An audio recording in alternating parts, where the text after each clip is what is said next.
Good afternoon. I'm Dan Rather Not, and this is Books, etc.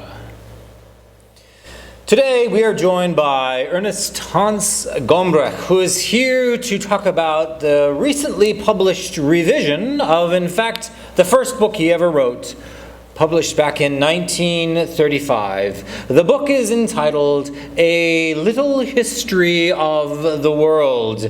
This book was intended originally for children, but since then it has become a favorite of all ages.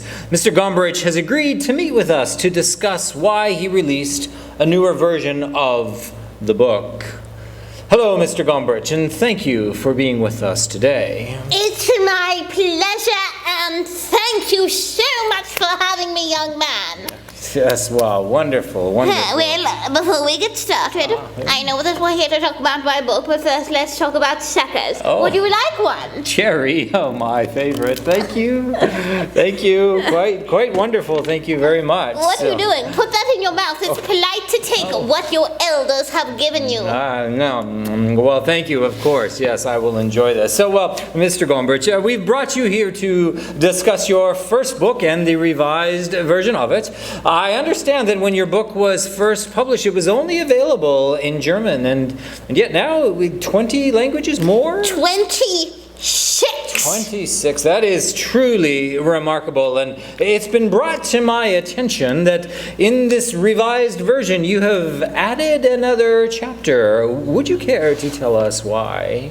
Well, since my book was helpful to the people of Germany when learning about world history, I came to the decision to share my book with non-German speakers. I never have intended for my book to replace history books. Never, but I knew that some extra insight is important when learning about world history. I've also wanted to address a few things that I wasn't able to in my previous version of the book.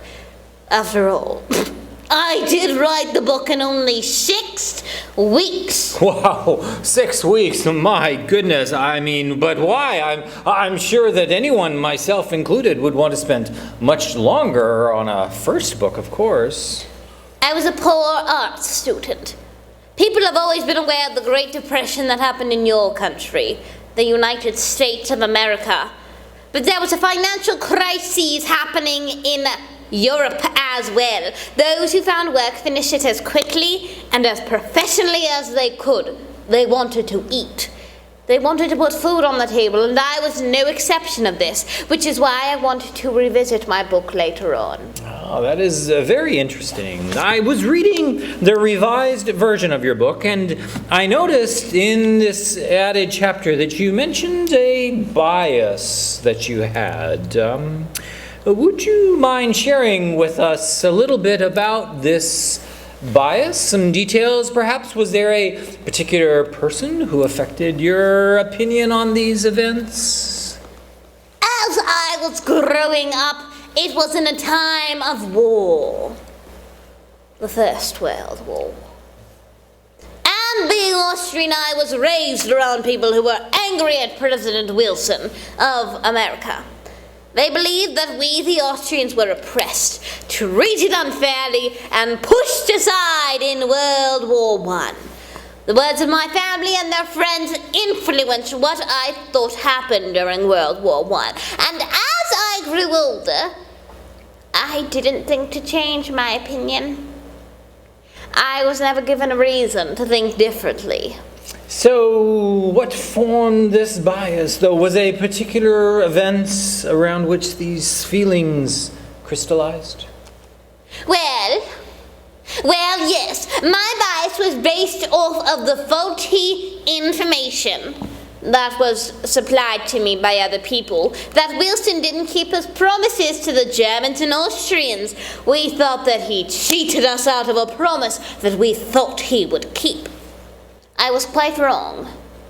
President Wilson did indeed make a peace offer in early 1918, but Because Germany and Austria and their allies were hoping to win the war, they ignored it. By the way, that is a direct quote from my book, Young Man. Ah, I do believe I remember reading that in chapter 40. And you mentioned that this opinion, I think there was something else, perhaps, was it chapter 33, where you perhaps reflected on another bias, some other similar types of feelings? What?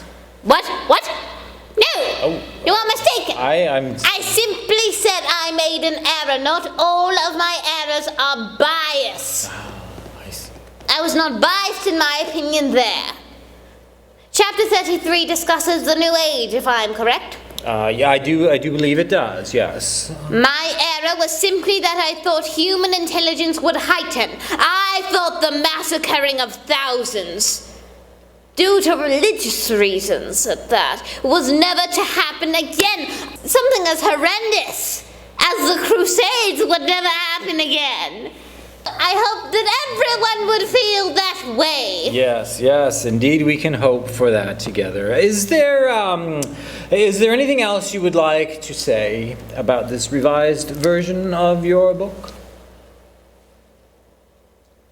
Well, no, not much, except for the part where I talked about the history that I lived through. It was quite a shortened chapter, you see.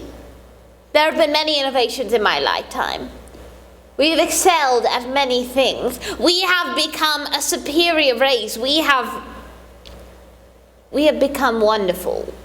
And I couldn't share all of the improvements that humankind has made in my chapter. I could only share things such as war and travel. And yet, there is so much more that I wish I could have added into my book.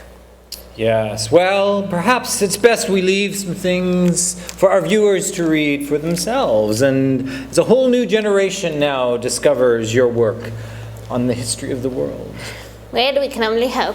Yes, well, thank you so much for being here with us to discuss a little history of the world, and it has truly been a pleasure to talk with you. Thank you, young man. And believe me, it was my pleasure. Well, wonderful. Thank you so much. And once again, this is Dan Rathernot, and this has been Books, etc. Good night.